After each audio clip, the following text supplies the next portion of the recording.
అందరికీ నమస్కారం అండి. సంపదకు అధిదేవత అయిన కుబేరుడిని గురించి ఇప్పుడు మనం తెలుసుకుందాము. కుబేరుడు గత జన్మలో ఒక దొంగ. తర్వాత జన్మలో ఆ సంపదలకే ఆదిదేవతగా ఎలా నియమించబడ్డాడో ఉ ఒక పురాణ కథలో తెలియజేయబడింది. ఆ కథ ఏంటో ఇప్పుడు తెలుసుకుందాము.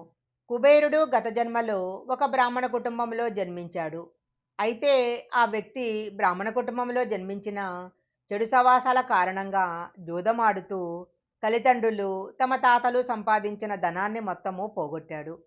ఆ ధనము ఏమాత్రం సరిపోకుండా ఊర్లోకి వెళ్ళి విలువైన వస్తువులు కూడా దొంగిలించేవాడు. తల్లిదండ్రులకు అస్సలు విలువ ఇచ్చేవాడు కాదు. కుబేరుడు ఇంత చేస్తున్నా అతని తల్లి మాత్రము తన కొడుకు మీద ఉన్న ప్రేమతో అతన్ని సమర్థిస్తూ అతడు చేసిన తప్పులను భర్తకు తెలియకుండా దాచిపెడుతూ ఉండేది. కొన్ని రోజులకు కుబేరుడు చేస్తున్న పనులు మితిమీరిపోవటంతో తండ్రికి నిజం తెలిసింది. తండ్రికి నిజం తెలియటంతో కుబేరుడు భయపడి ఇంటి నుంచి పారిపోయి ఒక శివాలయంలో దాక్కున్నాడు. శివాలయానికి వచ్చిన భక్తులు ఆలయంలో పూజలు నిర్వహించి ప్రసాదాన్ని అందరికీ పంచి ఇంటికి వెళ్ళిపోయారు. పూజారి మాత్రము గుడిలో పడుకున్నాడు. బాగా చీకటి పడిన తర్వాత గుడిలో ఉన్న కుబేరుడికి బాగా ఆకలి వేసింది. అప్పుడు కుబేరుడు ఎలాగో గుడిలో ప్రసాదం ఉంటుంది కదా అని గర్భగుడిలోకి వెళ్ళాడు. అక్కడంతా చాలా చీకటిగా ఉంది. అప్పుడతను గుడిలో ఉన్న దీపాన్ని వెలిగించి దీపం వెలుగులో ప్రసాదాన్ని వెతకటం ప్రారంభించాడు.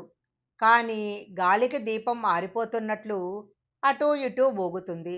తన చేతులను అడ్డంగా పెట్టి దీపం ఆరిపోకుండా చూశాడు. కొంత సమయమైన తరువాత పూజారి నిద్రలేచి కుబేరుడిని చూస్తాడు. అప్పుడు ఆ పూజారి దొంగ అని కుబేరుడిని పట్టుకోవటానికి ప్రయత్నిస్తాడు. అప్పుడు కుబేరుడు భయపడి పూజారి నుండి తప్పించుకునే ప్రయత్నంలో కిందపడి ప్రాణాలు కోల్పోతాడు. కుబేరుడి ఆత్మను తీసుకెళ్లటానికి యమదూతలు వస్తారు. అదే సమయంలో పరమశివుడు ప్రత్యక్షమై కుబేరుడితో నువ్వు చాలా పాపాలు చేశావు.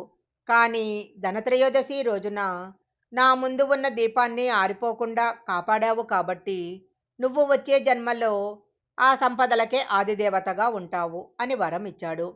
ఇలా కుబేరుడు బ్రాహ్మణ జన్మ తర్వాత సంపదలకే ఆదిదేవుడిగా నియమించబడ్డాడు. ఇక్కడ మనం గమనించాల్సినది ఏమిటంటే ధనత్రయోదశి రోజు పరమశివుని ముందు దీపం పెట్టి దాన్ని ఆరిపోకుండా చూసుకోవాలి. అప్పుడు పరమేశ్వరుని యొక్క అనుగ్రహము మన మీద ఎప్పుడూ ఉంటుంది. ఈ వీడియో గనక మీకు నచ్చినట్లయితే లైక్ చేయండి, షేర్ చేయండి.